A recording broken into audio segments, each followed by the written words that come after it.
Hello friends, இன்றைக்கி title என்ன அப்படின்னா, மனம் ஒரு கோவில். மனம் ஒரு ஆனந்தமான கோவில். நாம் தான் அதை படாதபாடுபடுத்தி கொண்டிருக்கிறோம். அமைதியான மனம் எப்போதும் ஆனந்தமாக இருக்கும். அமைதியற்ற மனம் ஆனந்தத்தை இழந்து கொண்டிருக்கும். பொன், பொருள், பணம் இது மட்டும் ஒருவருக்கு ஆனந்தத்தை தரும் என்பது உண்மைதான். அந்த ஆனந்தம் நிலையற்று என்பது பலருக்கு தெரியவில்லை.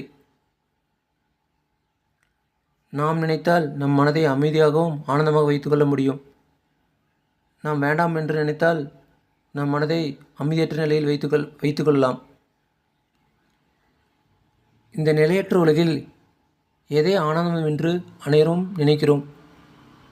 உண்மையான அன்பை காட்டும் உறவுகள், நண்பர்களை மட்டும்தான் நாம் ஆனந்தம் என்று நினைக்கிறோம். புராணங்களில் கூறுவது போல் அன்பினால் செய்யப்படும் ஒவ்வொரு செயலும் ஆனந்தத்தை கொண்டு வந்தே தீரும் என்பது உண்மைதான். அன்பால் பழகினால் எதிரிகளோ ஒரு நாள் நண்பனாக மாறிவிடுவான்.